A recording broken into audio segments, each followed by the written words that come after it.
One of the bigger issues facing voters in this special election and much of this election cycle, the crisis at the border.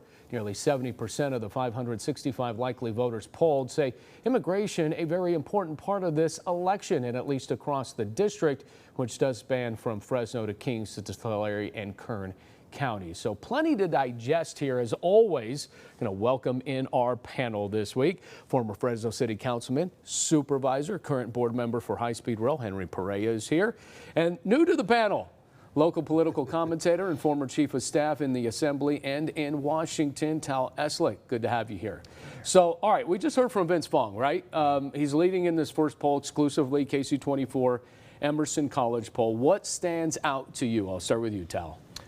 I don't find anything here was too surprising. You've got Assemblyman Fong, who's represented a large portion of the 20th Congressional District for nearly a decade in the Assembly.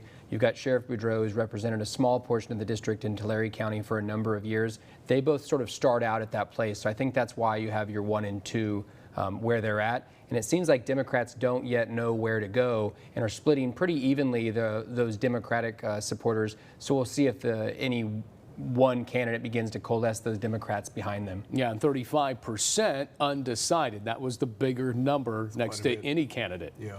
Well, I mean, this clearly is a Republican district. So I think the top two candidates, at least as the poll shows right now, you have two Republicans running pretty strong. But that 35%, it's be interesting to see where they go. And I mean, I don't have a dog in this race, but I mean, I like Kyle Kirkland, you know, good friend, good guy. And I think he would serve the district well if he can get out there and light a fire. And you see a dark horse? Maybe. Okay. You just never know.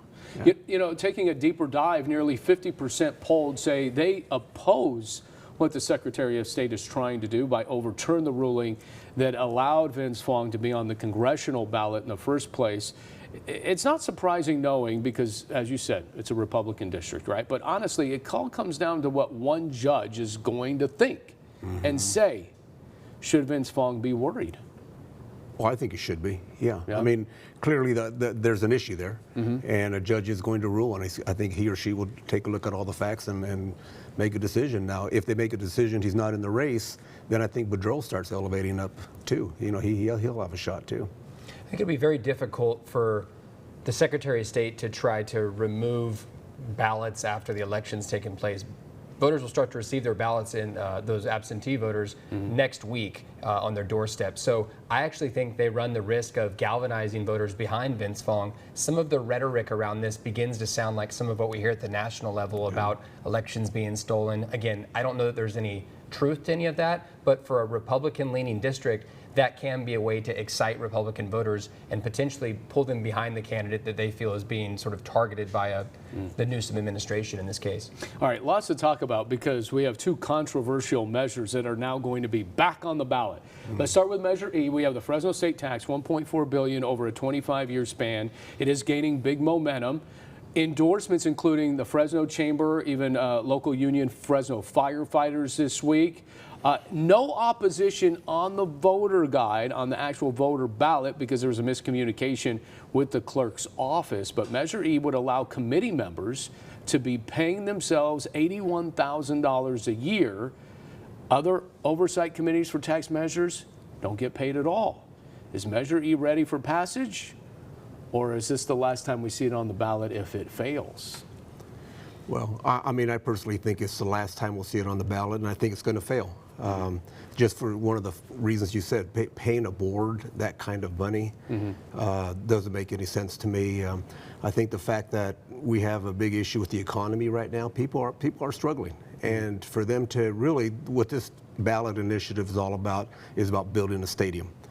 And it's one local developer rolling the dice with $3 to $4 million out of his pocket to run a campaign to benefit from the $1 or $2 billion this initiative will make. And I don't think people have the appetite for that right now. There's a lot of backing, though, for Measure E. Fresno State is very out in front of this as well. They're not too quiet about it.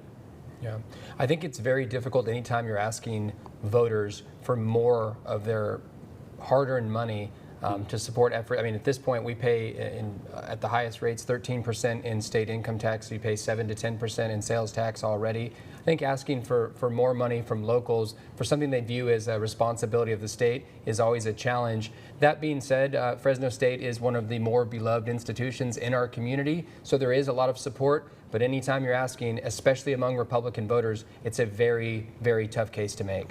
All right, here's the other case that either the county is going to make or maybe the city is making, and then there's plenty of advocacy against it. Measure C. Yeah. There will be more heavy debate as we get closer here to November on the roads tax. It's a Measure C that seemed to be a little bit dead on arrival last time around.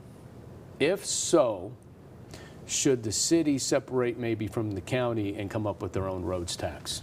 Well, they could, but that would probably be a bad idea. If you look back 40 years, I mean, the whole purpose of Measure C was to build the infrastructure of transportation for this county, which we have. Freeway 168, 180, 41. I mean, it's created major transportation corridors for businesses and for folks just traveling.